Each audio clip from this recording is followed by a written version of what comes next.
Thank you very much for coming, everyone. And my deep apologies for being late.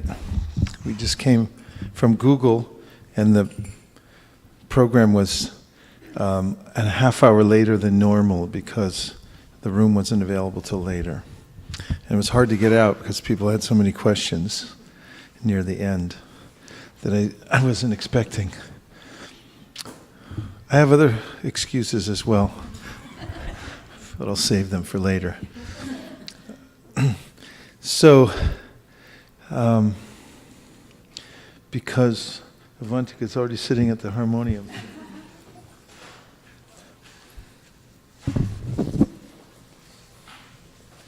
Namo Om Vishnu Padaya Krishna Preshtaya Bhutale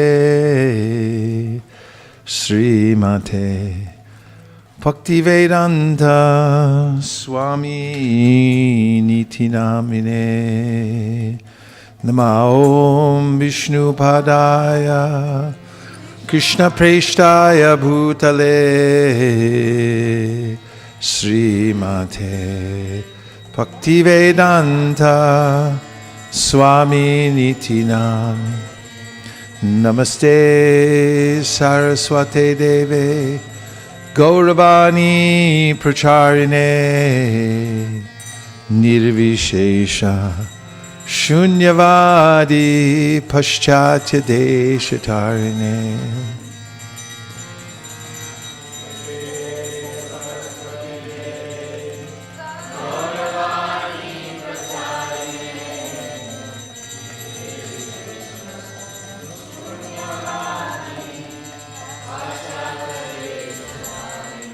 Jai Shri Krishna Chaitanya Prabhu Nityananda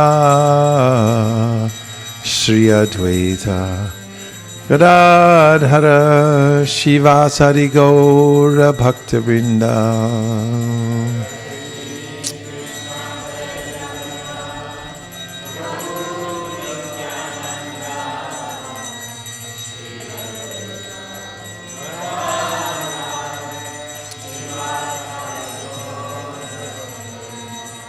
Hare Krishna, Hare Krishna, Krishna Krishna, Hare Hare, Hare Rama, Hare Rama, Rama Rama, Hare Hare.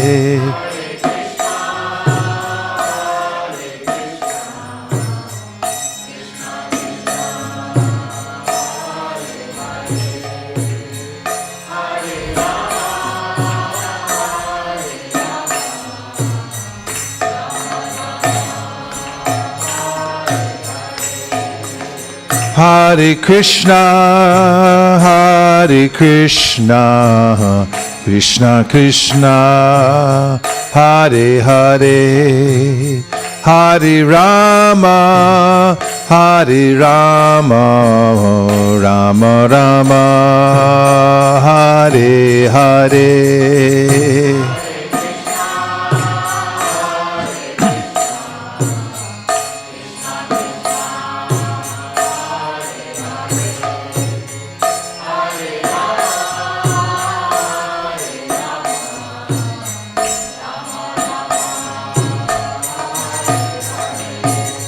Hare Krishna, Hare Krishna, Krishna Krishna, Hare Hare, Hare Rama, Hare Rama, Rama Rama, Hare Hare.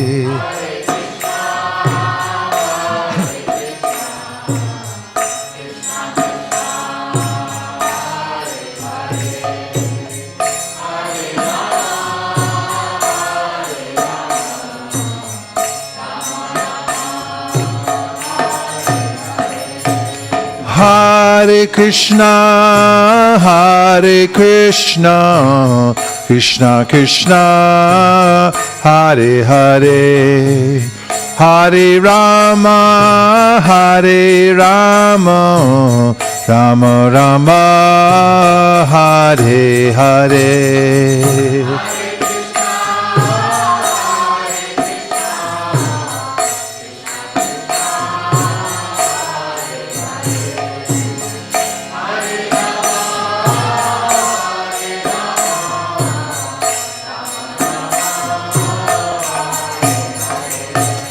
Hare Krishna, Hare Krishna, Krishna Krishna, Hare Hare, Hare Rama, Hare Rama, Rama Rama, Hare Hare.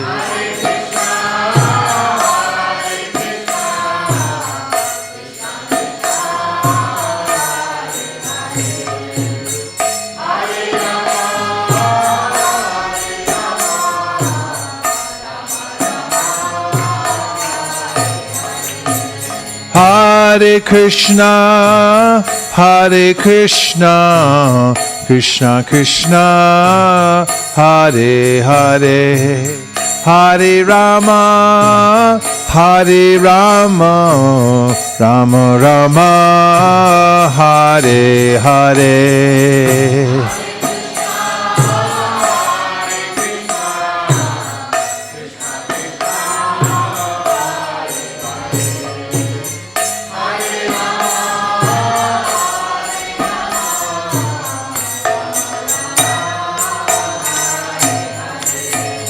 Hare Krishna, Hare Krishna, Krishna Krishna, Hare Hare, Hare Rama, Hare Rama, Rama Rama, Hare Hare.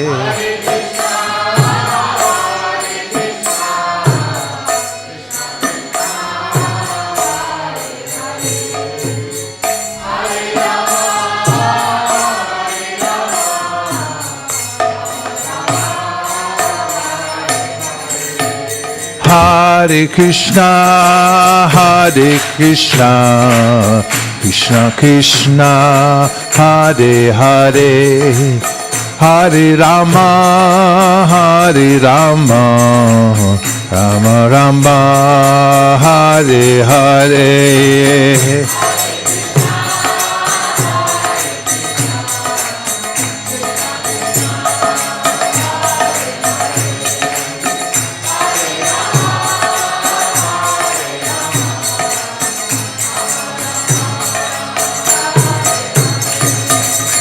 Hare Krishna, Hare Krishna, Krishna Krishna, Hare Hare, Hare Rama, Hare Rama, Rama Rama, Hare Hare.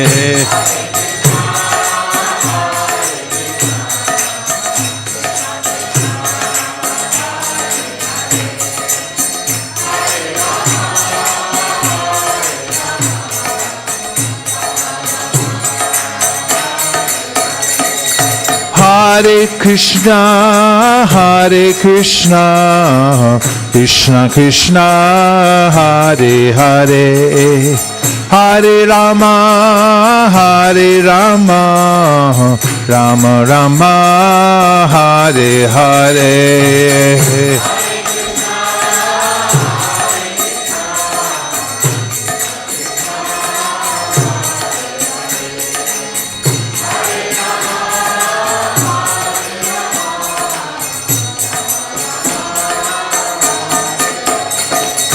Hare Krishna, Krishna Krishna, Hare Hare, Hare Rama, Rama Rama, Hare Hare.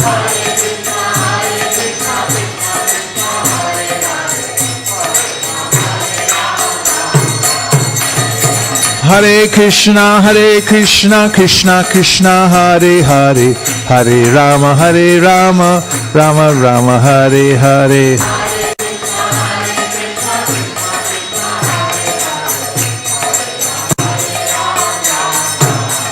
Hare Krishna, Krishna Krishna Hare Hare Hare Rama Rama Rama Hare Hare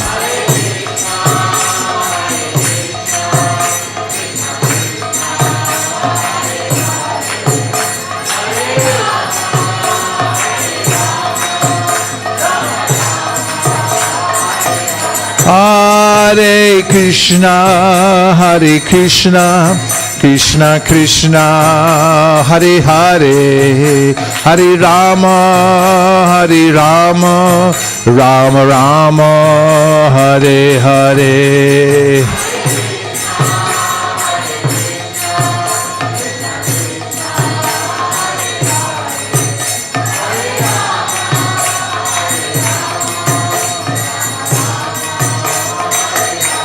Hare Krishna Krishna Krishna Hare Hare Hare Rama Rama Rama Hare Hare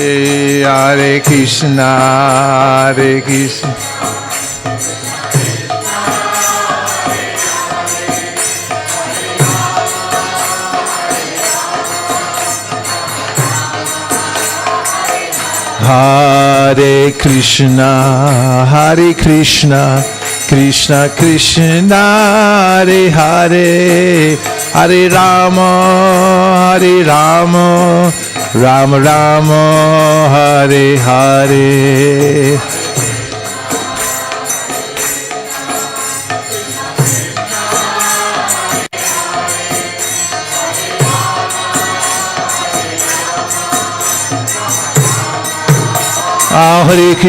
Hare Krishna Krishna Krishna Hare Hare Hare Rama Rama Rama Hare Hare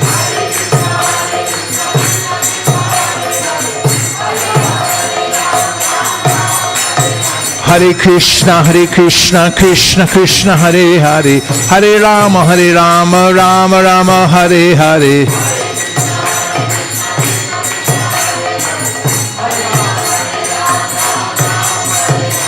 Hare Krishna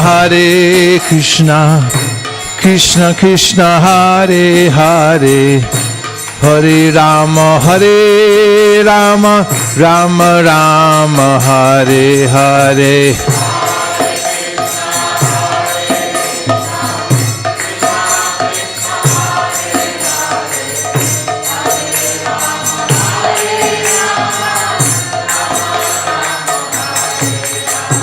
Hare Krishna Krishna Krishna Hare Hare Hare Rama Rama Rama Hare Hare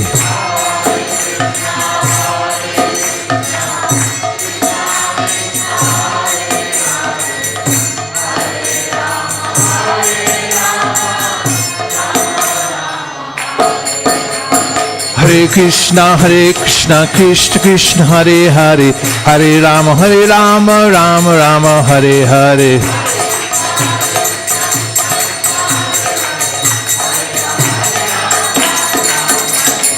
Hare Krishna Krishna Krishna Hare Hare Hare Rama Rama Rama Hare Hare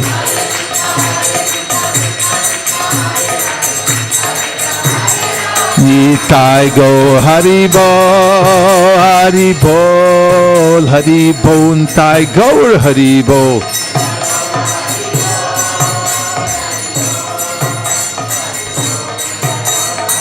Jaya Jaya Prabhupada Jaya Jaya Prabhupada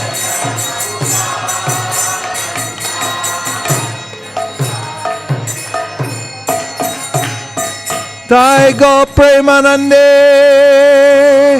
Sharinam Sankirtan Ki Sharinam Mantra Ki Shri Harinam Prabhu Ki Go Premanande Nitai Gaura Hari Bol Nitai Gaura Hari Bol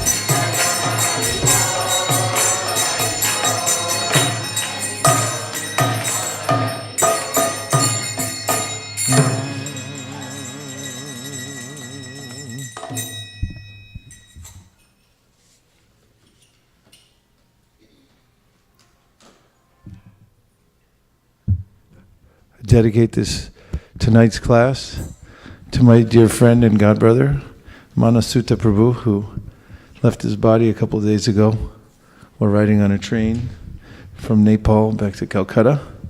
He was, during the 1970s, the biggest book distributor in the world for 2 years straight. And from Minot, North Dakota, and grew up in the same neighborhood as Ratatvaj Swami. They're both from North Dakota. Both became great devotees. Vaisesika Prabhu lived in India for many, many years. He was there, must have been the last 20 years, somewhere in South India. And we'll really miss him. He's such a great soul and a good friend for so many years. Om Ajnanatimirandasya Jnananjana Shalakaya Chakshurun Militam Dina Tasmai Shri Gurave Namaha Shri Chaitanya Manobhishtam Stapitam Yena Bhutale Swayam Rupa Kadamayam Dadati Swapadantikam Vandeham Sri Guru Sri Yuta Padakamalam Sri Gurun Vaishnavamscha Sri Rupam Sagrajatam Sahagana Raghunatham Vitam Tam Sajivam Sadvetam Sadvadhutam Parijana Sahitam Krishna Chaitanya Devam Shri Radha Krishna Padan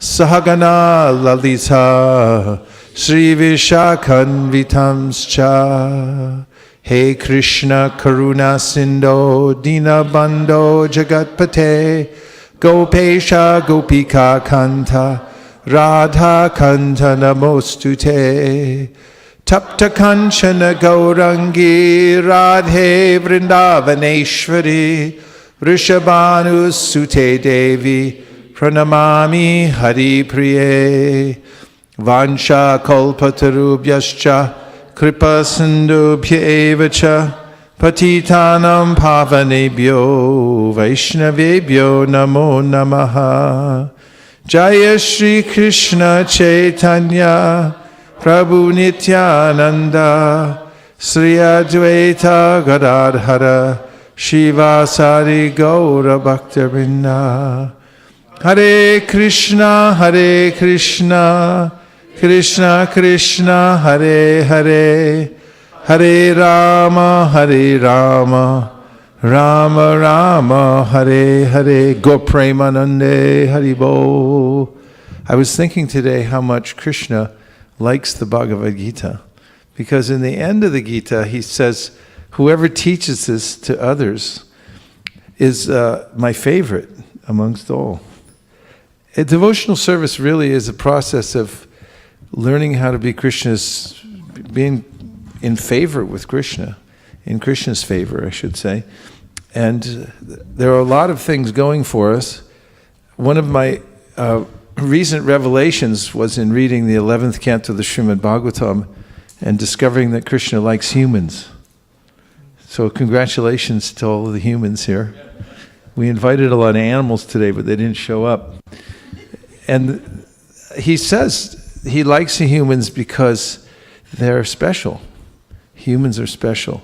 You're right in the middle of the universe, and you have full facility just for inquiring about Krishna. I mean, you want to spend time with those people who are spiritually inclined generally. And out of all the souls inhabiting various bodies in the universe, the humans are the best of them, because they are in the perfect position to inquire about the absolute truth. In fact, the Srimad Bhagavatam says, Kamasya nendriya pritir labo jivete yavata jivasya tattva jignasya narto yashcheha karmabi. That there's no other purpose to life except to keep oneself fit enough so that you can inquire about the absolute truth. Doesn't it make you feel better? That's all you have to do. In fact, just stay fit enough so that you can inquire and keep inquiring and getting the right kind of association information, and your life will be a complete success. First of all, Krishna already likes you. Then if you read Bhagavad-Gita, he'll like you even more because you're worshiping him by your intelligence. And if you just go out on a limb, did you ever hear that saying before? Go out on a limb? I'm going to go out on a limb and say something. You never heard that? Somebody say yes. Navina, have you heard it? Thank you. It's a common American saying. When you say you're going to go out on a limb, it means you're going to take a chance on something, right? Doesn't it? I'm going to go out on a limb. So when you go out on a limb and teach Bhagavad-Gita to others. Of course, I was thinking about that, going out on a limb. Why would you go out on a limb anyway? You know what I'm talking about, going on a limb? And a tree has limbs, right? Say yes. And you go out on a limb means you're taking a risk because you're climbing out on the end of the branch. And why would you do that? Because the fruits are out there. Yeah, that's where the fruits are. They're on the limbs on the outside. They're not on the trunk, but you got to crawl out on the limb to get the fruit. So anyway, if you go out on a limb, that means take a chance and just try to teach Bhagavad Gita to others. Then not only Krishna likes you because you're a human, but then you're reading Bhagavad Gita, he really likes you. And then if you just go out on a limb and you just try to teach Bhagavad Gita to others in the best way that you can, even if you're not very articulate, even if you don't know that much, but you just like Bhagavad Gita because it helped you and you just try to teach to other people, then what does Krishna say? He says, there's nobody better than this person. He's my favorite out of all the people in the whole, all the living entities. This is my favorite, the favorite of my favorites. I like this person the best.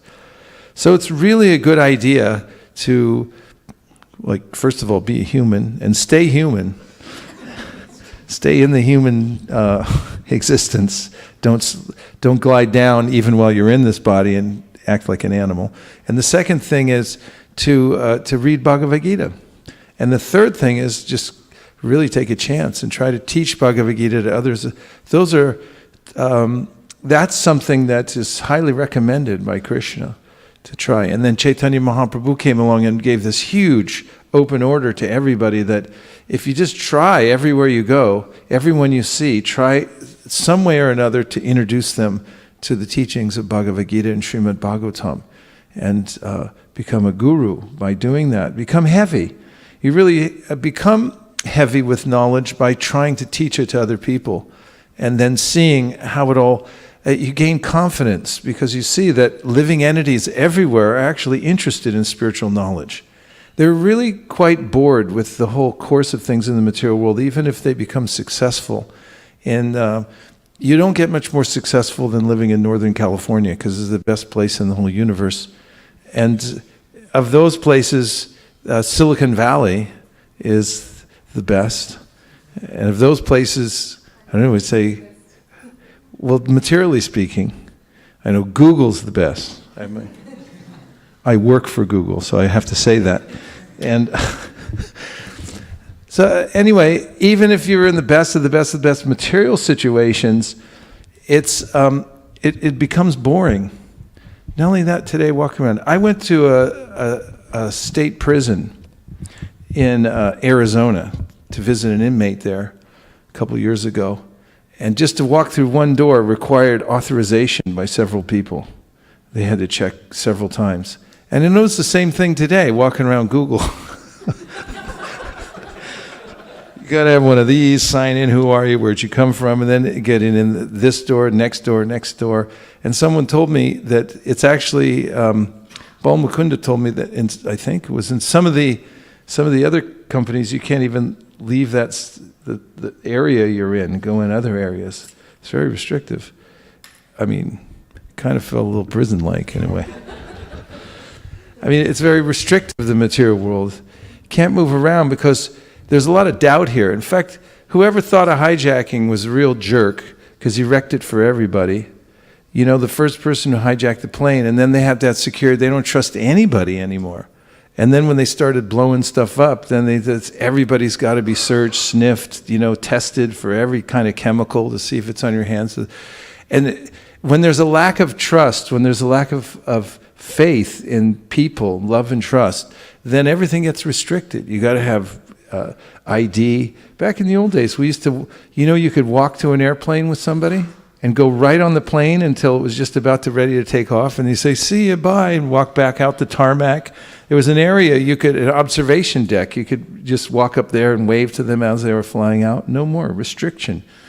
The more that there's this blockage of free faith, then there's restriction. The spiritual world, Shraddha means faith. That actually frees one to move.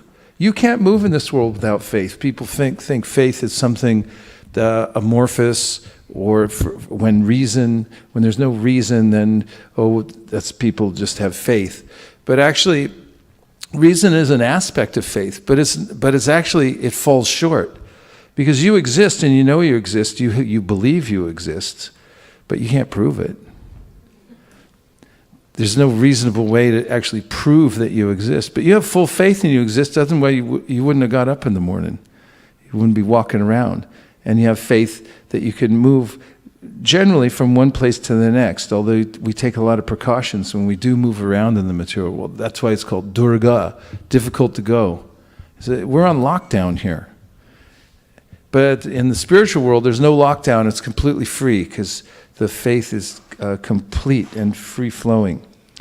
And by coming together to hear Krishna's instructions, and by following his instructions in the Bhagavad-Gita, then we develop more and more freedom. He says that in the Gita. Raga dvesha vimuktaistu vishayan indriyaishcharan atmavasher vidheyatma prasadam adhigacchati. By following the instructions given by Krishna in the Gita, one can achieve the complete mercy of the Lord. Prasad means favor. You can get the Lord's favor by following these instructions. And then you become unrestricted in the way that you move about the universe.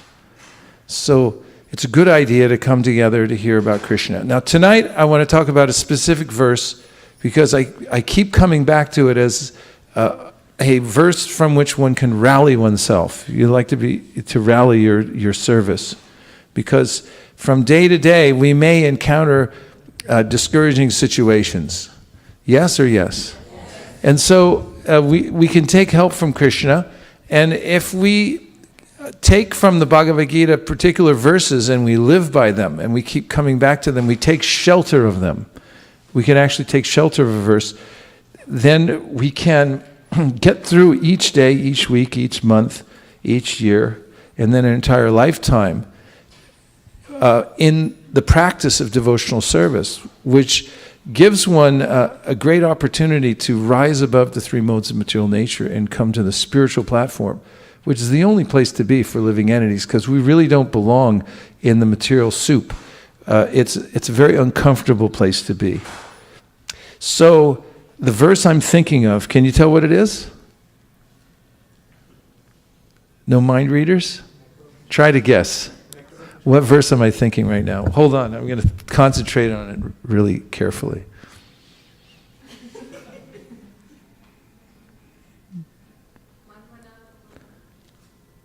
Close. Maharaj was tapping Navina because he knows he's psychic.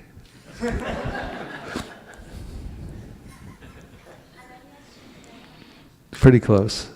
It's in the 3rd chapter. And the reason I like this verse, giving away hints, is because in this verse Krishna gives kind of a rallying cry. And he tells Arjuna, stand up and fight. Use your intelligence. That's the one before it. Indriyani prayanyahur is the one right before it. That's the last verse. It's 343. That's what you thought, right? You were thinking that? What? I said the same thing in Google. Evam Bude, without all the histrionics. Evam bude param budva samstabhyatmanam atmana jahi shatrum mahabaho kamarupam durasadam. Let's say it together. Evam bude param budva samstabhyatmanam atmana jahi shatrum mahabaho kamarupam durasadam. Evam, thus. And now this is coming off the last verse, so there's a concluding word, thus. Because in the verse before this and preceding verses, Krishna described how we are, as souls, above the intelligence, the mind, and the senses, and we're really above the fray. This is a common understanding throughout the Vedas, and that is that the soul never really mixes with matter. And he describes how the matter is a lower energy, we're higher energy. That comes in the 7th chapter as well. Krishna says that Bhumir apo analo vayu kamano buddhir evacha ahankara ityame bina prakritir ashtada. Earth, water, fire, air, ether, mind, intelligence, and ego. These are my separated material energies, and that's not us. We have nothing to do with those elements at all. And you can see that, you can observe that in the world, especially when somebody dies. Because when they die, the soul leaves the body. It steps out and it goes elsewhere. It's ukramantam, means it steps out of the body. And when it does, then the body then becomes, it starts to fall apart. It becomes, it decays. And then you put the body in a fire, and all the elements get released again, back where they were. So the Sri Upanishad says that, how does that verse start? 17. Vayura nilamamritam atedam bashmantam shariram om krato smara kritam smara krato smara kritam smara. Let this temporary body be burned to ashes. Aren't you glad you came tonight? And let the air of life be merged with the totality of air. Now, my Lord, please remember all my sacrifices, and because you are the ultimate beneficiary, please remember all that I have done for you. Vayur anilam amritam atedam bashmantam shariram. It's a very, I don't know how you describe the sound of that verse, but we're going to have a look at it right now. Let's say it together. Vayur anilam amritam atedam bashmantam shariram. Om kratos smara kritam smara, kratos smara kritam smara. So Vayu means air of life. Anilam, total reservoir of air. Amritam, indestructible. Ata, now. Idam, this. Basmantam, after being turned to ashes. Shariram, the body. Om, O Lord. Krato, O enjoyer of all sacrifices. Smara, please remember. Kritam, all that has been done by me, smara, please remember. Krato, O supreme beneficiary, smara, please remember. Kritam, all that I have done for you, smara, please remember. And the translation? Let this temporary body be burnt to ashes, and let the air of life be merged with the totality of air. Now, O my Lord, please remember all my sacrifices, and because you are the ultimate beneficiary, please remember all that I have done for you. And let's hear the purport. The temporary material body is certainly a foreign dress.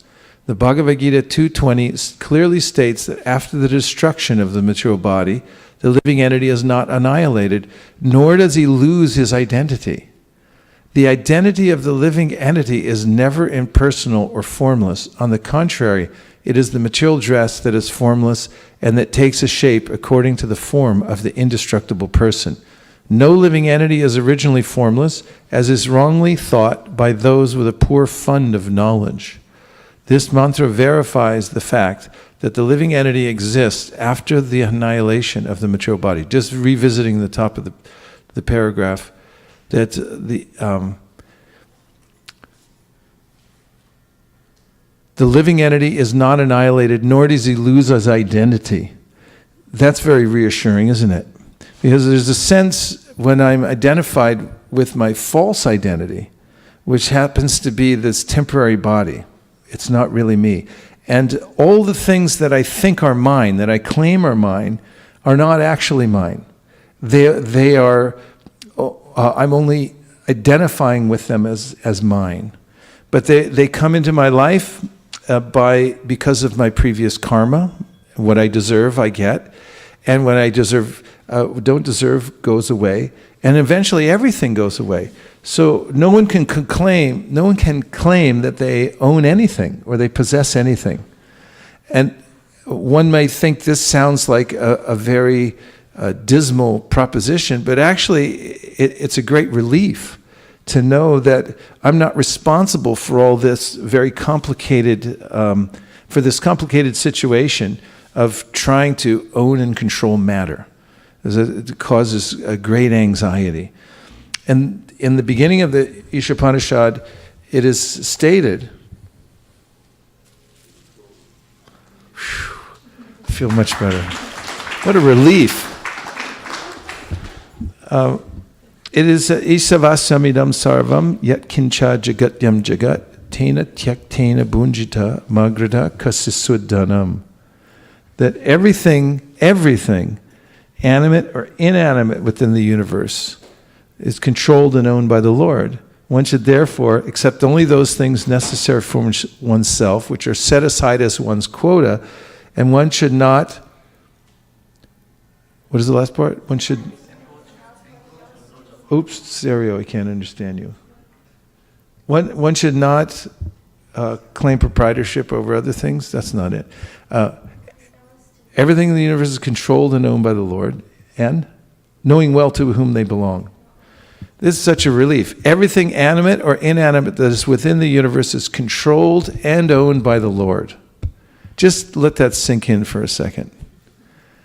Everything animate or inanimate. Do you have any animate or inanimate stuff hanging around?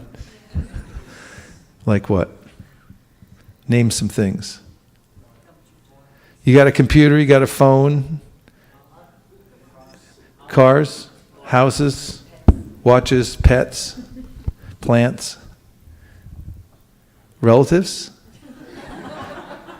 all the stuff. I mean, this covers everything. This is airtight legal language. Everything animate or inanimate that is within the universe, that's all covered, right? This is complete coverage. Everything animate or inanimate that is within the universe, that's everything, is controlled and owned by the Lord. Tell us why you're laughing. It's out of relief, I can tell. Yeah. Tell us. I was about to use the same word, relief. It just, I don't know, it just feels relief. That's the life of a devotee. No worries for us. No worries. It's a great relief just to know that everything's controlled. If you just admit everything is controlled and owned by the Lord, then really, what's the problem? But because I try to control and own things, I develop this whole identity that I'm always holding on to. And I'm thinking, I have to maintain this identity, this false identity. And the false identity really has to do with all the things that I think I have and that I think I am and so forth. But if one admits the truth, and that is that everything belongs to the Lord, everything's controlled by the Lord, and that also helps as well. We do our best, but in the end, it's all under the Lord's control. One should therefore accept only those things necessary for himself, which are set aside as his quota, and one should not accept other things, knowing well to whom they belong. So that gives the parameters about what kinds of things to keep and what kinds of things to let go. And those are the ones that are obviously set aside for us and which are necessary. They're necessary for us. No, Prabhupada mentions unnecessary necessities, he writes about. There's a way in which I create for myself unnecessary necessities. There's great angst behind the idea of having these necessities, but they're unnecessary. They're necessities in name only. And I develop an artificial sense that I need all these things in order to be happy. So back to the other purport, we find that we're never going to lose our identity. And so it's an aspect of Krishna consciousness, or the main aspect of Krishna consciousness, is to develop a clear idea of what my real identity is, because then you won't ever lose it. I mean, you won't lose it anyway, but when you have a false identity, you will lose that, and that's the great anxiety that comes along with one's sojourn in the material world, especially when you have to leave everything behind in a really drastic way. All of a sudden, someone says, okay, give it all back now. And it's like, but, no. If you die to live, and you identify yourself with your soul, and you understand this is who I am and I'm an eternal servant of Krishna, then there's nothing to lose. And there's actually no death. If you're not attached to anything in this world, there's no real experience of death, because you've already died to the world. And so the real identity is being a servant of Krishna. And if one identifies with that, it opens up a whole world of reality. And that's my real identity, to become a servant of Krishna. Jivera swarup hoy Krishnera nityadas. Krishnadas. Nityara Krishnadas. I'm eternally a servant of Krishna. That's my real identity. And Lord Chaitanya taught this to Rupa Goswami. When Rupa Goswami asked him, oh, who am I? Who am I really? What is my identity? And he said, you're an eternal servant of Krishna. So that's a great relief. Next paragraph.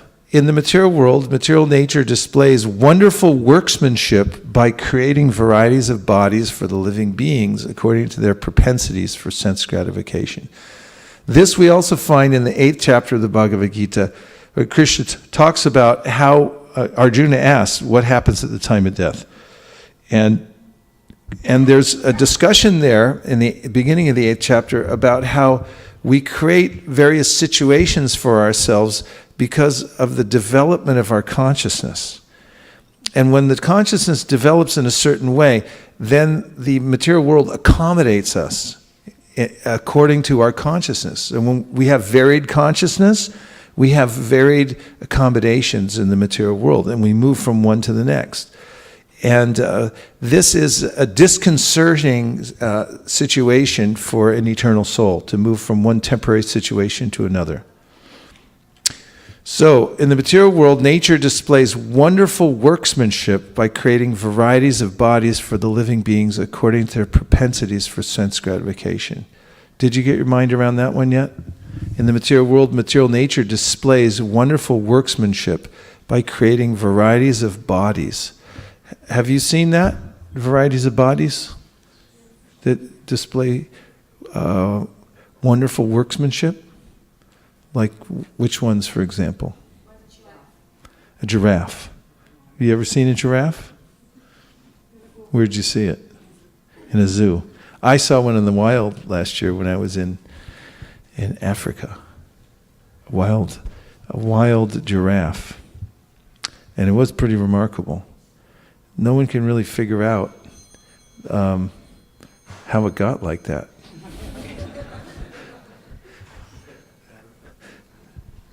Yes? We saw a gopher while coming back from LA. Gopher? Yeah, and it was like digging holes right in front. Yeah, they live under the ground. And then what else? Peacock? The peacocks are amazing. They have this plumage that is are completely artistic. What else?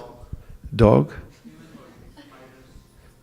And spiders have mystic power. They can, out from their mouth or one of their orifices, they're able to emit a kind of chemical substance where they can just slide down at any time. I'll be sitting there at my desk and all of a sudden, ding, like, he looks at me, I look at him, and he goes all the way back up again. That's amazing. That's what we call wonderful workmanship. I mean, who thought of that? Who designed it? The military, they put billions of dollars in the military. They could let everybody starve and have no health care, but they got to put money in the military. And even with all that money, they come up with these imperfect machines that crash all the time. Such as it crashed here, crashed there. they make these jets. They're really amazing. They can hover over the ground, but they can't make a tiny one like that, like a mosquito. They could put billions of dollars and they couldn't make a tiny little jet that flies around like that small that they can control. And even if they could, it couldn't make it reproduce by the thousands and the millions. This is wonderful workmanship. In the material world, material nature displays, it's on display. You can have a look at it. Wonderful workmanship by creating varieties of bodies for the living beings according to their propensities for sense gratification. There's a lot in that sentence. I mean, it explains why there are varieties of bodies. Propensities, look it up. What is a propensity? And the subject matter, Prabhupada says this in another place, the subject matter that a person is attracted to at the time that he or she is leaving the body will determine the next birth. Krishna says it, right? Where does he say it? Anybody under 15 can tell me. You're not under 15. I have to look at your license. Okay. You're not either. Okay. Anybody under 15? Okay, go ahead. Give us a verse.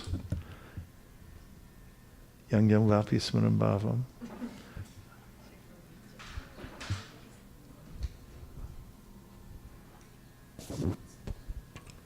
Either in English or Sanskrit. Yam yam vapi smaram bhavam tyajatyante kalevaram tam tamevaiti kanteya sada tad bhava bhavitaha.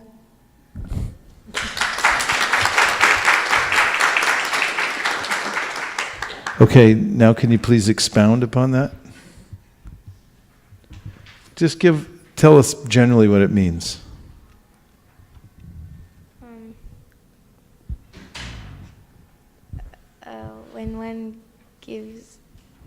When one leaves the material world, if they remember Krishna, then that state they will achieve without fail.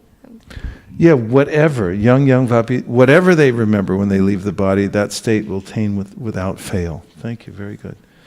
So Krishna says it, and Prabhupada describes that whatever subject matter, what is the subject matter that consumes the dying man, he says, will become his next life. So one is moving from one body to the next based on one's varied consciousness. Propensity, please. So propensity is a noun, which means an inclination or natural tendency to behave in a particular way. For example, a propensity for violence. The origin is late 16th century, from archaic propens, from Latin propensus, which means inclined, and from pro, which means forward or down, and pendere, which means hang.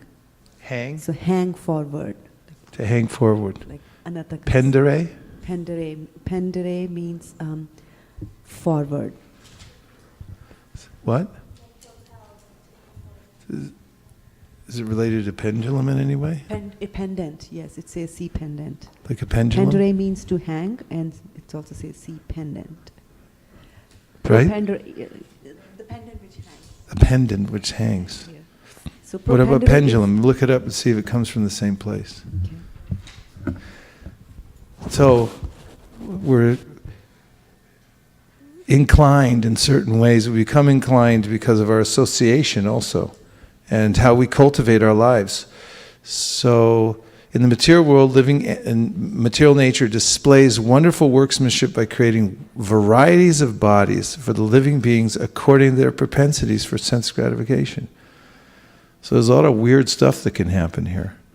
A lot of weird bodies you can get according to strange, convoluted propensities that one picks up. You pick it up. Pick up all kinds of propensities from strange characters.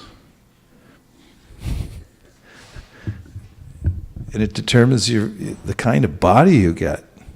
So the living entity who wants to taste stool is given a material body that is quite suitable for eating stool, that of a hog. Now this is true.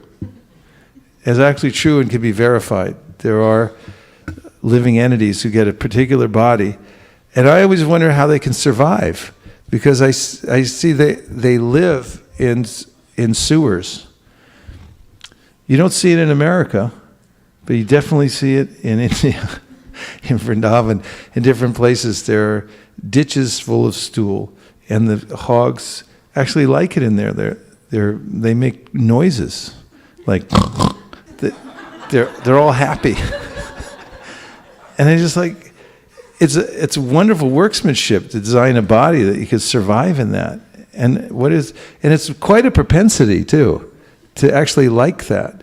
There are different forces in nature. One is called the force that throws one, and the other is the force that covers one.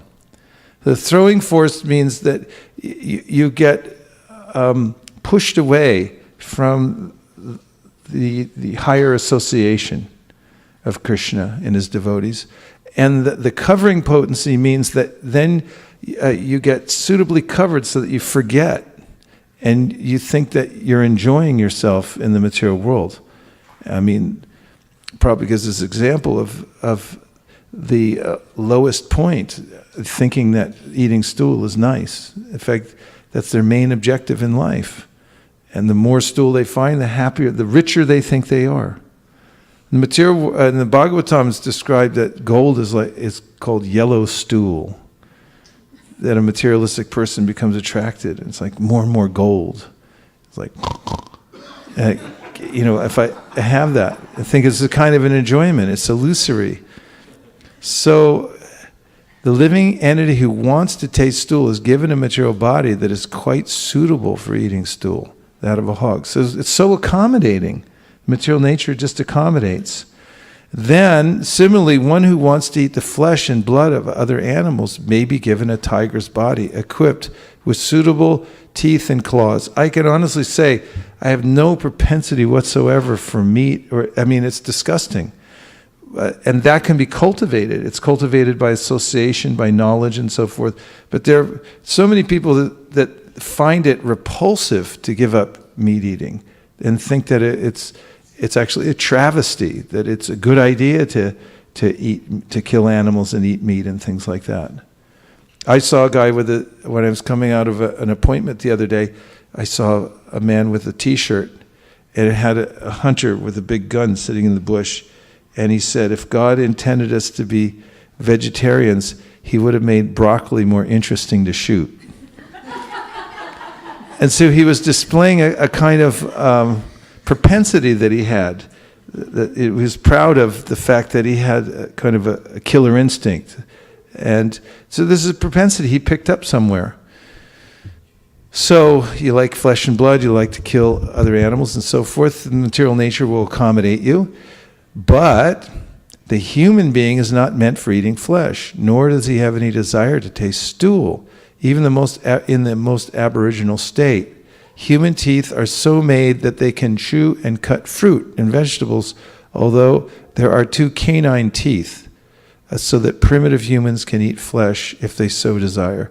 So this goes to this point about quota, that every living entity is equipped in a certain way to take a certain quota from nature that's provided naturally.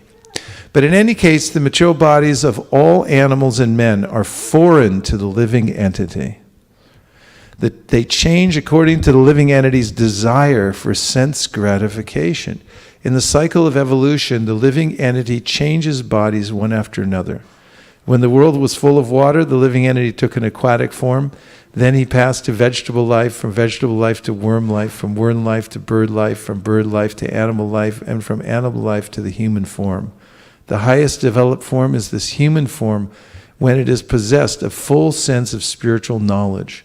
The highest development of one's spiritual sense is described in this mantra. One should give up the material body, which will be turned to ashes, and allow the air of life to be merged into the eternal reservoir of air. The living being's activities are performed within the body through the movements of different kinds of air, known in summary as pranavayu. The yogis generally study how to control the airs of the body. The soul is supposed to rise from one circle of air to another until it rises to the Brahmarandra, the highest circle. From that point, the perfect yogi can transfer himself to any planet he likes. The process is to give up one material body and then enter into another. But the highest perfection of such changes occurs only when the living entity is able to give up the material body altogether, as suggested in this mantra, and enter into the spiritual atmosphere where he can develop a completely different type of body, a spiritual body which never has to meet death or change. Here in the material world, everyone okay so far? Here in the material world, material nature forces the living entity to change his body due to his different desires for sense gratification. These desires are represented in the various species of life, from germs to the most perfected material bodies, those of Brahma and the demigods. All of these living entities have bodies composed of matter in different shapes.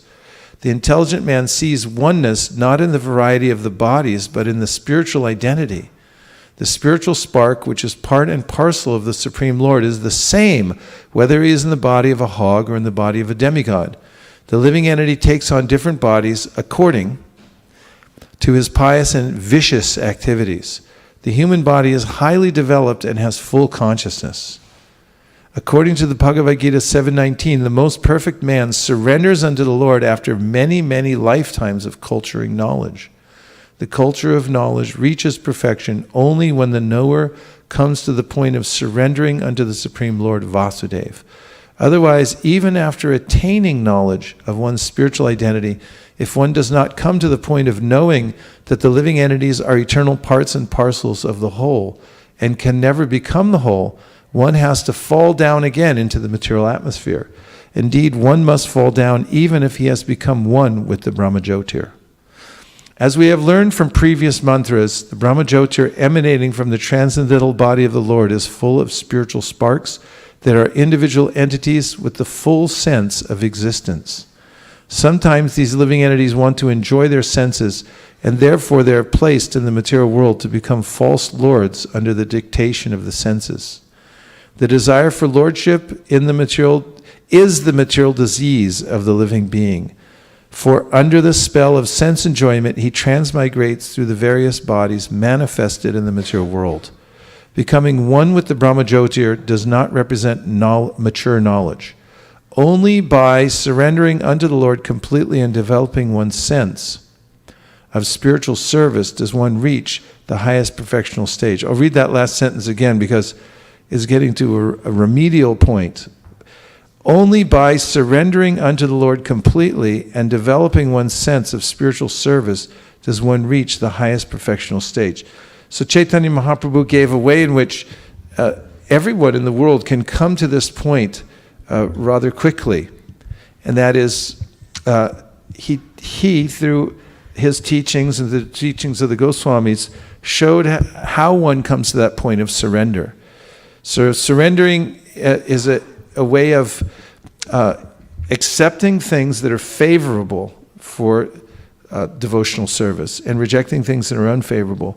Now, that's also what's favorable and what's unfavorable is also explicated by the Goswamis. For instance, you'll find in the Upadeshamrita a detailed list of both what's favorable and what's unfavorable. So some of the things that are unfavorable to devotional service are collecting too many things or hoarding things. This harms one's devotional service. It's called atyahara, or overeating, eating more than you need. And so this is one of the things that one can give up.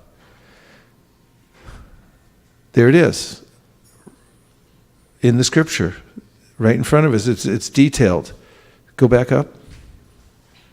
So atyahara, ati ahara, overeating or too much collecting. That's one of the things that one has to give up. Another one is prayasa, over-endeavoring. So there's a way in which Narada Muni explains how one gets a certain amount of happiness and a certain amount of distress in this world automatically. It comes of its own nature because of my past activities. And therefore, he says, an intelligent person, a learned person, doesn't endeavor to get more happiness in the material world and try to ward off distress, because he knows or she knows that it's going to come anyway in the proportion that is due. Do you all agree with that? Okay, so then this prayasha, which means over-endeavoring to try to get more happiness or try to get rid of distress, is a huge distraction, a waste of time. And then prajalpo means talking about the current election or what's going to happen next. Or it means talking about, who's going to win the big match or who just lost the match and why they lost. And because if the referee had just seen it in the right way, they would have changed everything. But that's completely inconsequential speech. It makes no difference whatsoever. Nonetheless, there are radio stations dedicated to this talk 24 hours a day.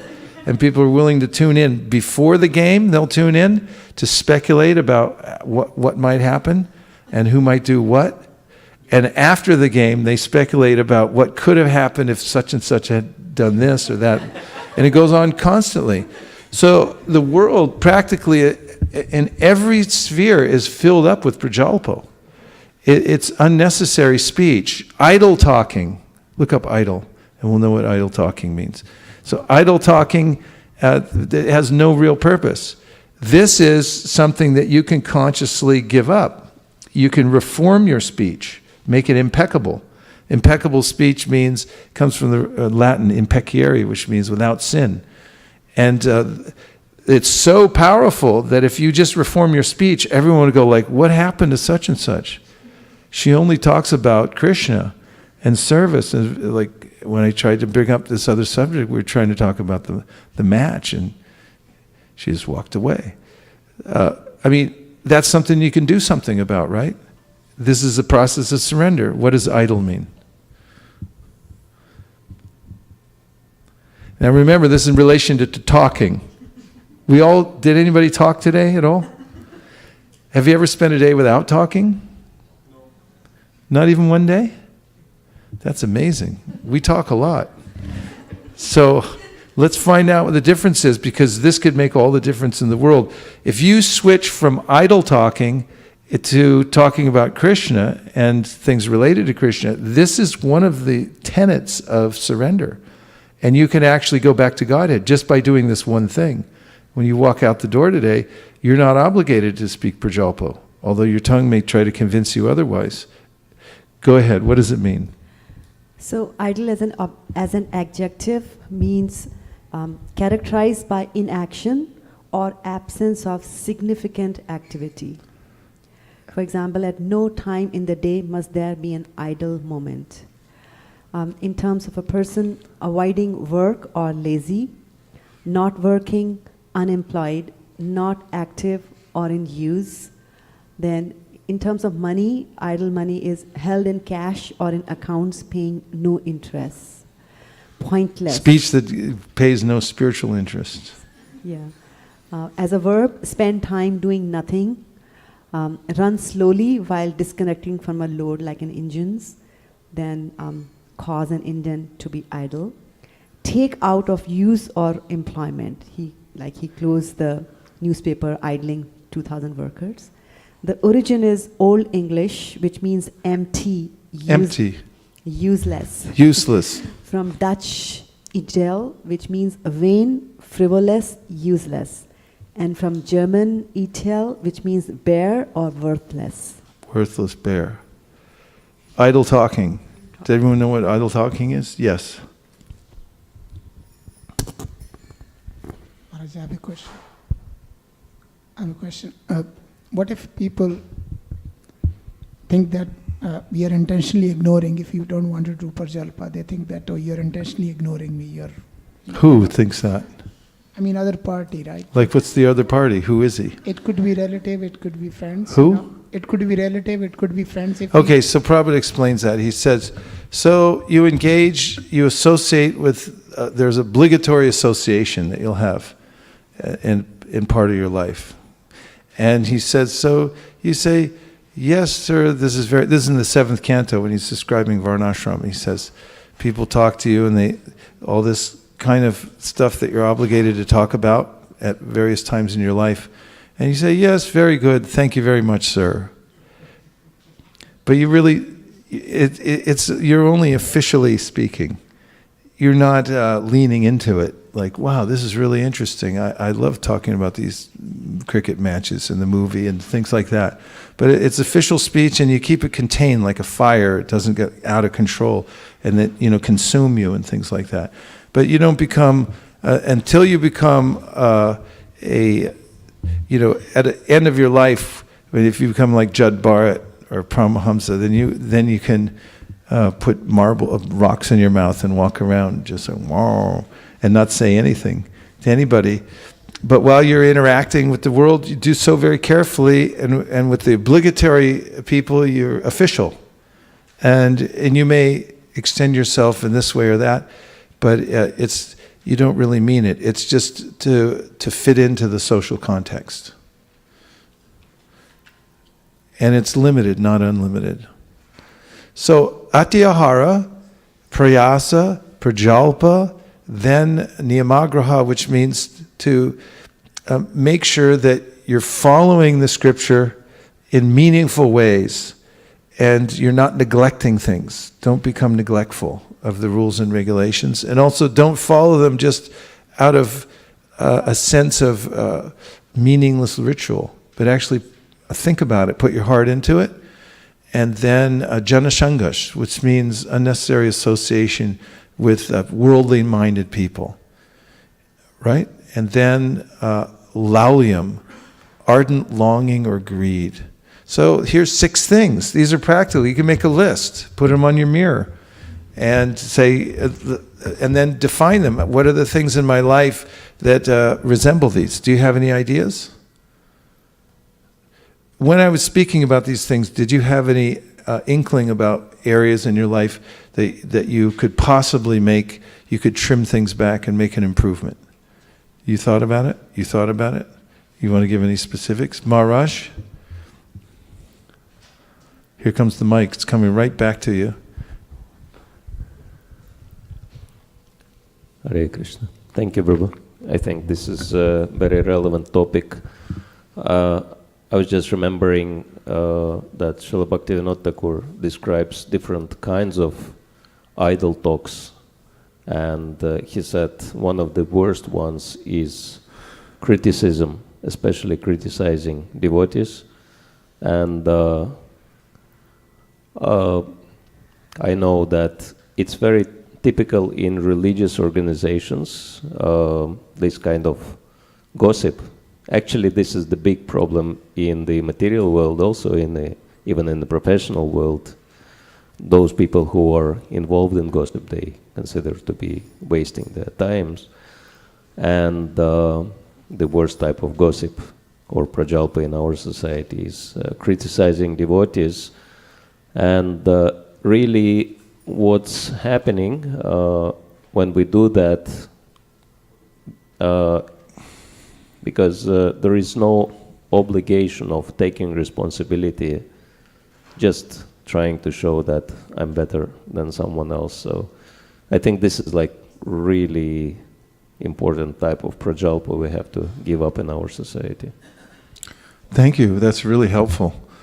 There's also a little sign-up sheet there's a box on it where you can opt out from criticizing devotees and other living entities unnecessarily. If you like, you can sign up and you mark the box. It says, I opt out from the idea of criticizing others and the practice of criticizing devotees, and then sign it at the bottom, and then you're no longer obligated. Did you know they had that? It's available. You just fill out the form and hand it in. It's a very little known fact that this form is available, but anyone has the right to fill it out and then just opt out of that. most pernicious kind of prajalpo. Thank you for reminding us. Yes. Here comes the mic all the way to the front for Shamalangi.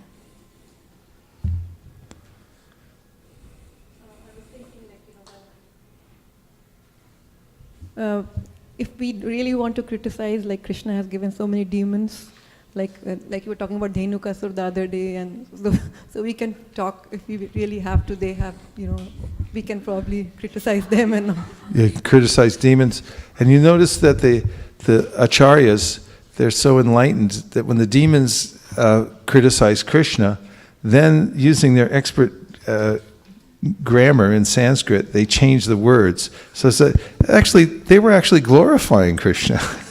That's how they changed the world. And in a similar way, when you're in an environment where somebody tries to, make some criticism, you can always twist their words around and turn it into a glorification, and say, "Oh yeah, this is what you really mean, right?" Yes. So, Maharaj, a couple of things. In fact, Shukadeva Goswami, glorifies Aghasura. He says, this is a very feared demon. Even the demigods, they heard the name of Aghasura and they would shudder. And the cowherd boys walked right into his mouth, and then Krishna did too. And Shukadeva Goswami said, what a blessed demon this is. That yogis are trying to get a glimpse of Krishna's lotus feet. After 10,000 years of meditation, they're still far away, says the Brahma Samhita. But here, Krishna just placed his beautiful lotus feet right in this demon's tongue, and walked into his mouth. So he glorifies them. Yes. So, Maharaj, a couple of things from the back. Pendant and pendulum, they both mean hang, and are related. Pendant and pendulum, and so in the context. Where did we grab that from? From propensity. Propensity, yeah. And if you ever watched a pendulum, have you seen it? I loved those when I was a kid. My dad used to take me to the museum, and I just stand there and watch it for hours. Which way is it going to go next? How's it keep going? It just keeps swinging. The earth has its own movement, and the pendulum gets going, and then it keeps going. And that's our life is hanging like that because of the propensities of the outside forces. But devotional service, by the power of devotional service, we can change that, and we can turn around from being victimized by the material energies, subjecting ourselves to this, to actually coming to the highest position of having a love for Krishna and a spiritual body. Propensity can be changed. What else? Yes, from online? No, I also looked up idle talk, Mm-hmm. and one of the synonyms for that was chin music. Chin music. Okay.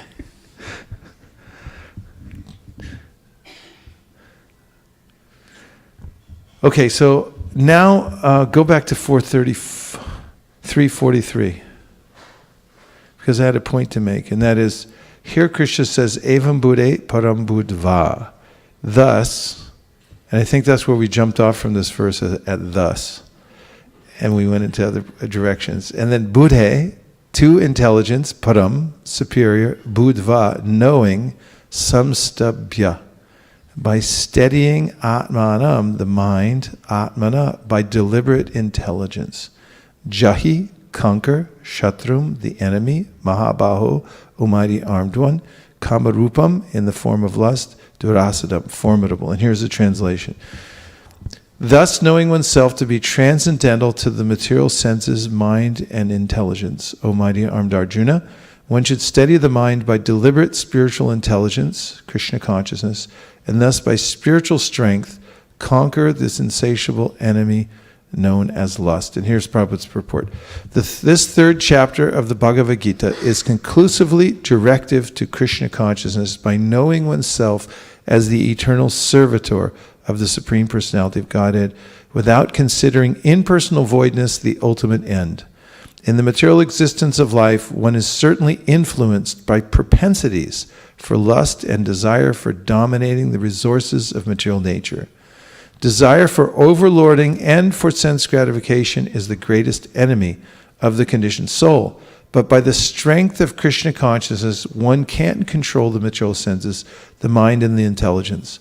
One may not give up work and prescribed duties all of a sudden, but by gradually developing Krishna consciousness, one can be situated in a transcendental position without being influenced by the material senses and the mind, by steady intelligence directed towards one's pure identity. This is the sum total of this chapter. In the immature stage of material existence, philosophical speculations and artificial attempts to control the senses by the so-called practice of yogic postures can never help a man towards spiritual life.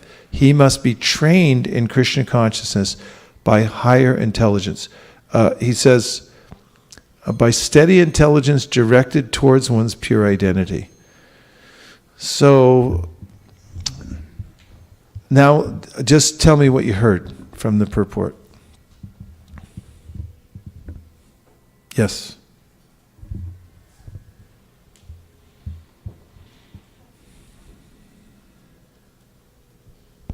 Just as you explained at the... We need a little more volume on that yellow mic, please.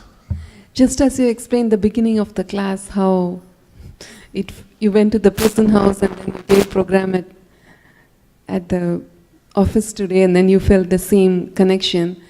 I also think that it's a correctional facility. Whenever I go to work, I have been sentenced in a correctional facility. But when we read that purport, when we have the tendency is like give up all of a sudden. But then when I read the sentence that Prabhupada says that by gradually developing Krishna consciousness, one can be situated in transcendental position, that gives me like put a speed brake, like don't do anything drastically and then come back again, but develop Krishna consciousness first. Yeah, So I good like points. We tried to bring out some practical aspects. For instance, Rupa Goswami he codifies 6 things that are detrimental, and one might put that on one's list. He made it so simple that he lined them up, and then Prabhupada explains what they all are. And one could just pick one of those things and work on it deliberately for the sake of clarifying one's life, giving oneself more access to Krishna consciousness. That's that's a surrendered life, a life of surrender to Krishna. So if you just worked on atyahara, over collecting, and you tried to get rid of the clutter in your life, and you did it purposefully because Rupa Goswami mentioned it, and how to make my life more streamlined so that I can practice Krishna consciousness without all these other distractions, too many extra things that I have, and so forth. And you can start from that position. And it doesn't matter where you are at the time, if you hone your attention towards following these very practical instructions, you'll make advancement. Thank you. What else did you hear? Yes, Prabhu. All the way in the back, please pass him a mic. It's coming to you now. 7 seconds or less. We should make it 5 seconds from now on. Hare Krishna. Hare Krishna. Thanks for the wonderful class. I was reading this and I'm thinking about this and also the previous verse, where Prabhupada actually lays out, what I mentally think as a hierarchy. You have senses, you have mind, you have intelligence, and then beyond it all the transcendental nature. And the more and more I look at this, by thinking about the hierarchy, it just tells a message that you're really looking for various adjectives associated with intelligence to bridge from material world to spiritual world. Because higher intelligence, steady intelligent, resolute intelligence. So it's like, for you to bridge from material world to spiritual world, it seems like you need to be at the higher end of the hierarchy. And slowly you have to, play with various adjectives of your intelligence. But then comes the spiritual strength where you realize you have the soul. Somehow it drives various actions. That's just my thought. I thought I'll just share it with you. Yeah, it's very appropriate. In fact, in the second chapter of the Bhagavad-Gita, Krishna talks about Buddhi Yoga. And this has to do with the topic of bringing the intelligence into harmony with Krishna. And through the intelligence, one is actually getting instructions by which to direct one's life. So Krishna is providing such intelligence. He says in the Gita, Tesham satata yuktanam bhajatam priti purvakam dadami buddhi yogam tam upayanti yenamam upayanti te. And that is that for one who's worshiping him sincerely, he gives intelligence by which the person can come to him. And in the Gita, he also describes how by studying the dialogue between him, Krishna, and Arjuna, one worships Krishna by his intelligence and thereby purifies the intelligence. It becomes transcendentalized. And when one has that transcendentalized intelligence, actually, Krishna describes in the 11th canto of the Srimad Bhagavatam, one's own intelligence becomes one's Shiksha Guru, because it is completely in tune with Krishna's instructions, and the instructions coming from Krishna's representatives. Then the intelligence directs us to properly engage ourselves in devotional service, and we develop spontaneous love for Krishna. Yeah, thanks for bringing that out. What else did you hear? Yes. We got it. No. You need the mic. I was just saying you've got the mic, because Prabhu was bringing you the mic from the back. Now here's the other thing. Not only do you have to use the mic, but I'll just give you a little lesson in using the microphone. I mean, you can hold it here. You can hold it here, here. And it's almost as good as not having a microphone. Should go underneath the mouth. And if you touch your chin just barely, then you'll know you're close enough. You can hear. Okay, I was there. That's good. Go ahead. I was just thinking about this. By study intelligence, you kind of realize your pure identity, and this was connected to the previous purport that you were reading from Isha Upanishad about where it was mentioned there that slowly and slowly once you realize your spiritual identity, and then you become so fixed, and then you kind of know all these things so well. But at the same time, it was mentioned there that you still fall down. So I was... Actually, the context in which one falls down was that one comes to a liberated situation that is liberated from the physical body, but has not attained a connection to Krishna. So there are various aspects of Krishna's existence that are described in the Srimad Bhagavatam. Vadanti tat tattva vidas tattvam yaj jnanamadvayam brahmeti paramatmeti bhagavan iti shabdite. So this is a hierarchy, and lowest on the hierarchy is Brahman, which means the amorphous conglomeration of spiritual sparks that make up what is called the Brahma Jyoti. It's like an effulgence of the Lord. And there, this is an aspect of existence. There's existence, but there's no knowledge, a specific knowledge of the form of the Lord, and there's no ananda.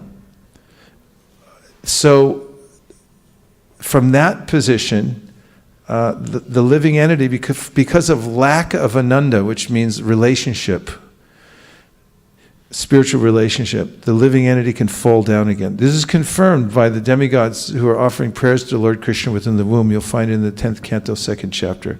It's much quoted by our acharyas and by Srila Prabhupada specifically. Yene ravindaksha vamuktamaninas tvayastabhavad avashudha buddhaya Arya Krishnena paramparam tata patantyato nadrita yushmadangrayaha, which means that until one develops a personal relationship with the lotus-eyed Lord, Ini Aravindaksha. He has beautiful lotus eyes. Indicates that we actually reestablish our loving service to the Lord and realize His form. And there's reciprocation. Whatever kind of liberation one attains is not perfect. And therefore, eventually one will slip back from that position again. Aruya Krishnena, there's a lot of work in trying to get liberated. And then, paramparam tata patantyato means again you fall back down again, as you haven't found complete refuge in loving service to the Lord. That was the context of that. So, Chaitanya Mahaprabhu gives us the means by which we develop a relationship with the Lord by chanting His holy names. And we can also, this is another reason that Vyasadeva received the instruction from Narada Muni, I should say. This is one of the reasons that Narada Muni gave very specific instructions to Vyasadeva to describe the personal identity of the Lord in the spiritual world. Because he said, Naishkarmyam apyachuta bhava varjitam, nashobate jnanam alam niranjanam, kutak puna shashvara bhadramishvare, nacharpitam karma yadap yakaranam.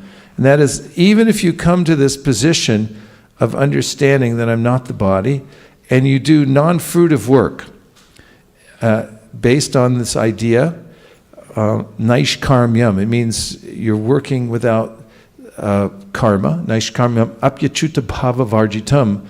But if you don't have a conception of achuta, or you don't have achuta bhava, that means an emotion that hasn't awakened for serving the personality of Godhead, achuta, then nashobate, it's not very nice. It's not beautiful.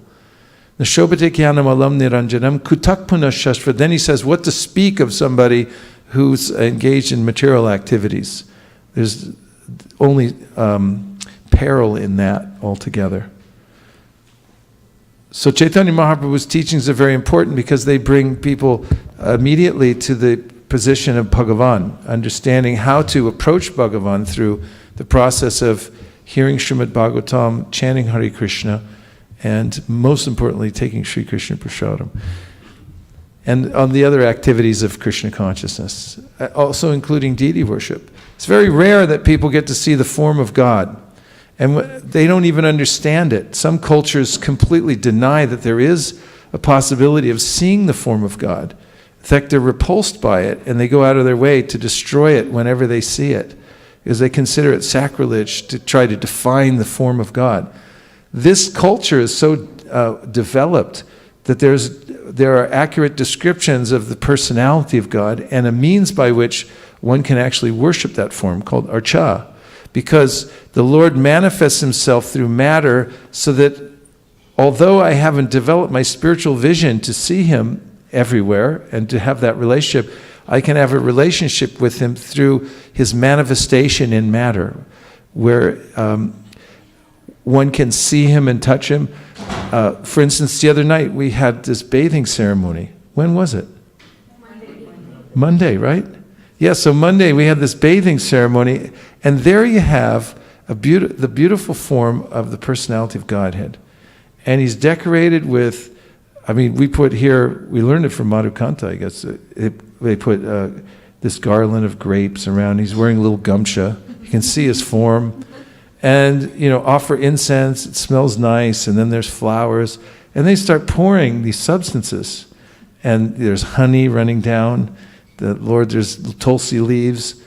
And, there's nothing else like that. There's nothing like that at Google. I know, I was just there. I looked around, and there's like these screens, and they'll show you, yeah, we're the best and everything. But there's nothing like that. You're not going to get any bhava out of that. Any room you go in Google, there's a lot of places people to work, and there's a kind of a sense of bhava that I'm going to get ahead, or like we're the best, or, that you see that map with all the little bubbles coming off every time somebody makes a Google search. You really can't live in that. You'll fall down from that. In fact, people do all the time. They work for these big corporations, even at the top of the game, and they get really tired of it. They come to us all the time and they say, I'm sick of this stuff. They say, yeah, but you're making so much money. It's like, I don't care. The soul wants ananda. They don't want money. They want ananda. There's no ananda in money. They need a relationship. They need a chuta bhava. They got to have some, emotion. Actually, Maharaj taught us the other day. The inimitable Navayogendra Swami. There's only one Navayogendra Swami in the world, and he is amazing. He's walking the earth. But he told us in class the other day, he said, without devotion, there's no emotion, only commotion, and no promotion. Remember this notion. Without devotion, there's no emotion, just commotion, and no promotion. So this idea there in the Bhagavatam, the highest promotion is come to the level of having some achuta bhava. Lord Chaitanya gave us deity worship. He worshiped the deity. You come in and dress the Lord. And you could see his form. You could touch his lotus feet. You could see him playing the flute. You have to have that. If you don't have that, if you don't have Chuta Bhava, then you'll look at something else. There's lots of stuff to look at nowadays too. There's electronic images everywhere. There's look at this, look at that, look at this, look at that. And the material nature will attract the attention. And it's like, yeah, it looks okay for a second, but then there's no satisfaction. But you can sit and stare at the Lord forever, and you'll never feel dissatisfied. You can come in here. I see devotees all the time. They come in here, sit here for 2-3 hours, and they just look at Krishna. And in temples all over, like in Chicago, I'd be there, and like right after the morning program, I'd stay before our meetings start, and I just see people on their way to work. They come in there, bless their hearts. I love these people. They come in there, just sit there. Just like this. They sit there with their family. That's it. That's fine. There's Krishna. You're looking at him and you feel like I'm happy because I'm looking at Krishna. That's real. So you have to have that. And Chaitanya Mahaprabhu gave that. Prabhupada established this all over the world. The reason he went out of his way is because he felt so much compassion.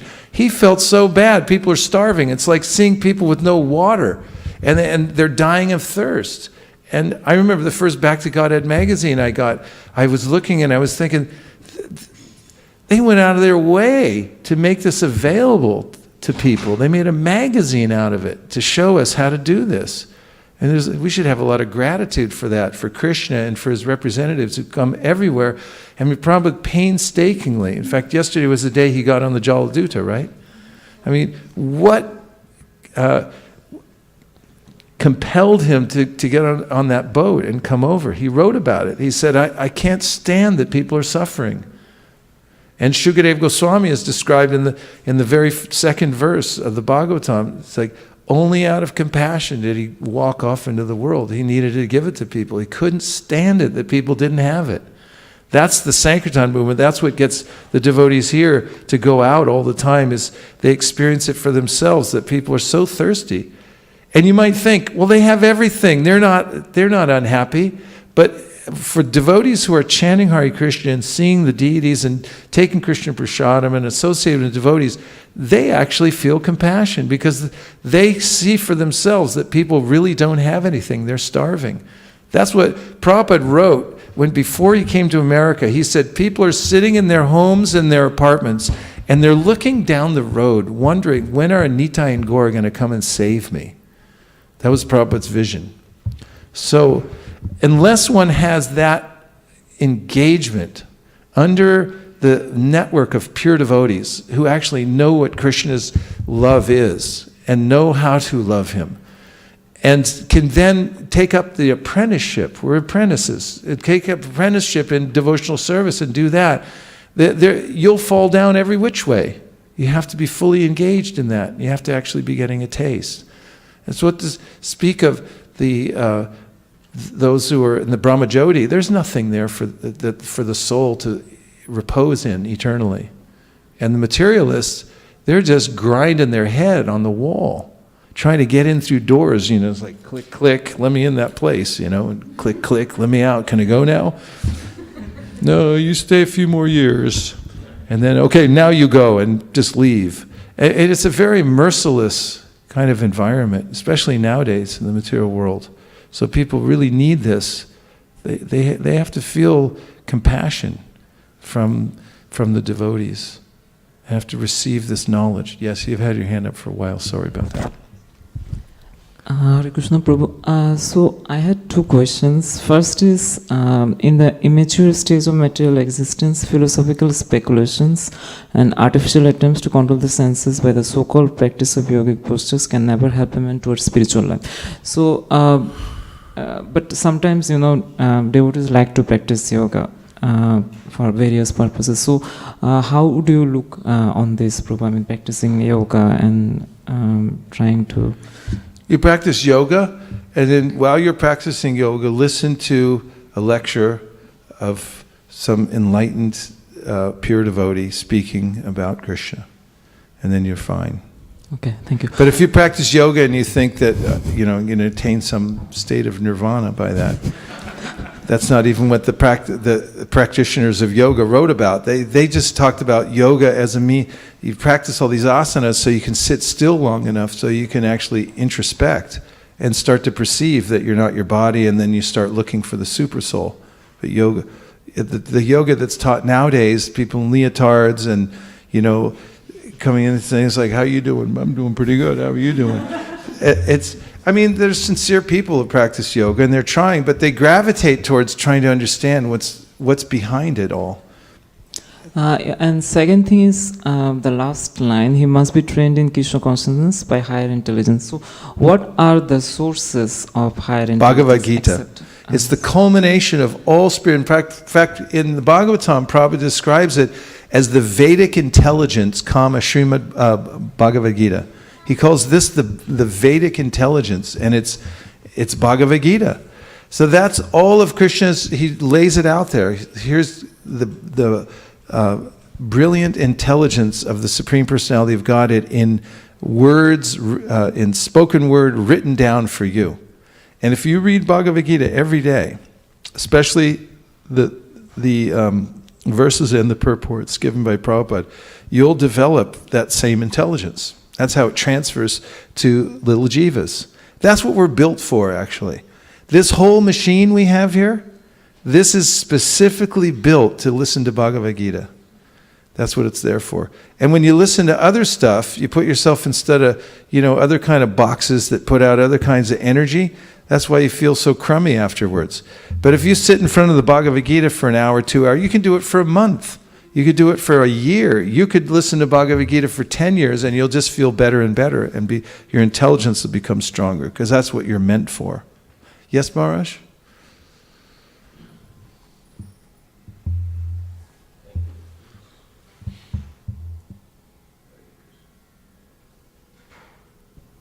Hare Krishna. Hare Krishna. Sorry. Thank you for glorifying Bhagavad Gita. I feel that after studying it for more than 30 years, I come to start understanding it finally. And because there are so many layers of meaning in there, it's unlimited practically. But you were saying that you wanted to make a point, and you kind of mentioned on the go full engagement. Was that the point you were trying to make in relation to this Bhagavad Gita verse? My point was one that I've made before, which is deliberate spiritual intelligence. You have to be very deliberate about developing your spiritual intelligence in life. We call it DSI, deliberate spiritual intelligence. And so then there are ways to do that. And so one should be aware of the fact that you need to have deliberate spiritual intelligence in order to rise above the lower entities that are mentioned in the previous verses. And there are very specific ways that one can do that. Oh, did you find it? There it is. Now if we go to the Bhagavad Gita or the Vedic Intelligence, we can further understand that all three identities, namely matter, individual spirit, and super spirit, are all dependent on the Supreme Personality of Godhead. I love that. Prabhupada calls the Bhagavad-Gita the Vedic Intelligence. That's the right kind of intelligence to have.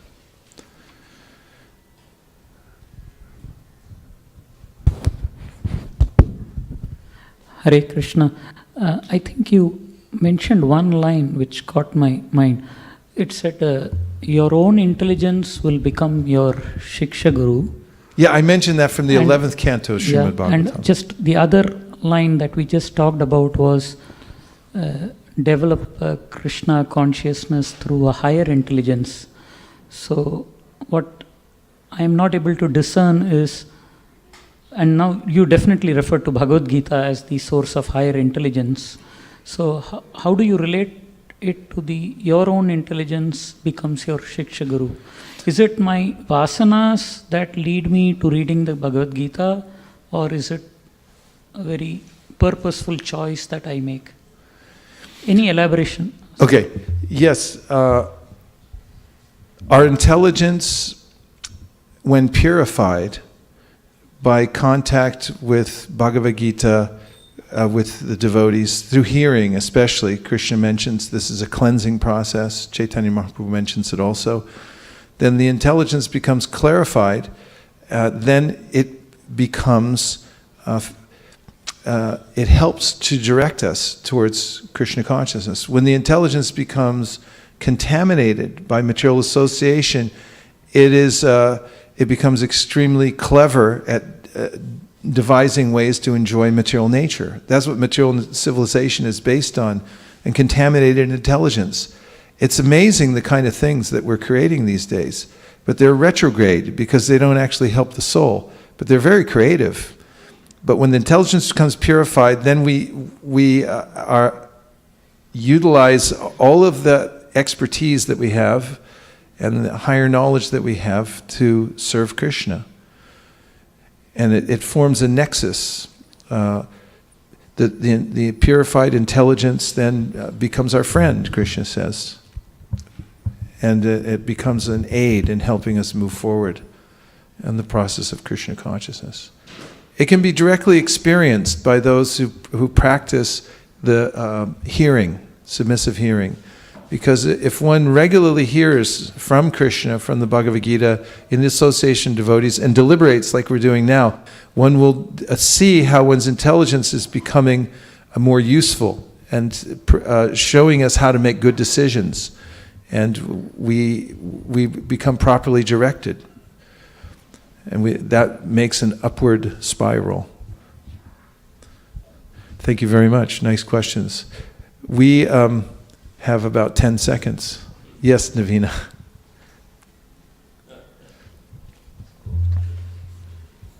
Hare Krishna. Hare Krishna.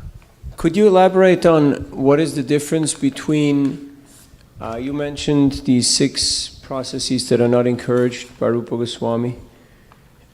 When you are in management, you have to find fault. You have to be critical and analytical. So oftentimes that's taken as an excuse in order to blaspheme or to belittle. So what is the difference between pointing out room for improvement and trying to improve service and actually causing harm, according to Rupa Goswami's? The difference is, if you're working with a group that's thriving and encouraged, and the other is a group that becomes discouraged and wants to go away. So the intention of and the reason that one's making suggestions to other people and the way in which it's done should be done very carefully to help encourage other people so that they can grow. In fact, those who have others' well-being in mind can give criticism in such a way that the people will become encouraged. It's a great art of encouragement in management. And you can see the difference. There are people around the world who are very expert. They give all kinds of critiques about the environment, do this but not that. But they do it in such a way that everybody feels encouraged. it's a whole science. It's very interesting. In fact, there's, even in the material realm, there's books and volumes of books written about it. I read one when I was, a long time ago, it was called The 1 Minute Manager, in which the author describes how you create an environment in which you encourage everybody when you see them doing something right. And when they're not doing something right, you just don't say anything. And everyone's like, how come you didn't say anything? I must be doing it wrong. So there's lots of ways. Peter Burwash was telling me when he hires people in his company, he's got an award-winning company, and he says when he hires employees, he asks them, how do you like your criticism? You like it directly? You like it indirectly? Would you rather get it in a memo or whatever you like? Can you handle it? So he establishes ahead of time. You have to be sensitive with people so that you can encourage them to do devotional service, and be very careful about criticizing people in such a way that it discourages them. And thanks for asking the question. It's really important. And thank all of you for coming here on a Wednesday night. I can tell you're all getting ready for Janmashtami. You feel it in the air, right? It's so exciting. Krishna is going to appear next Tuesday at midnight. So there'll be 10,000 people here next Tuesday. So come see him and say hi to everybody. Everybody in Silicon. Now we have some flyers. Make sure to get them from Selvo. We want to give out no less than 20,000 flyers this time. So get some flyers, take them back, put them in your offices, pass them around to people. Invite everybody to come to this big party on Janmashtami.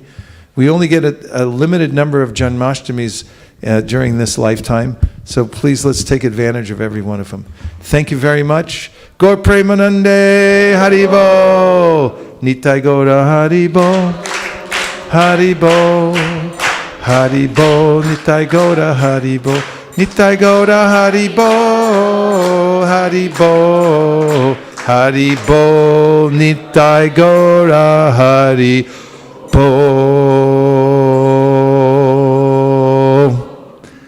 Vanchakopatruvishta Kripasundabhevacha Patitanam Pavanibhyo Vaishnavebhyo Namo Namaha. Please join us for evening artik. Thank you. Hare Krishna. And to everybody online, we felt your presence very acutely today, and everyone please turn to the camera and say Hare Krishna. Hare Krishna. Srila Prabhupada ki jai.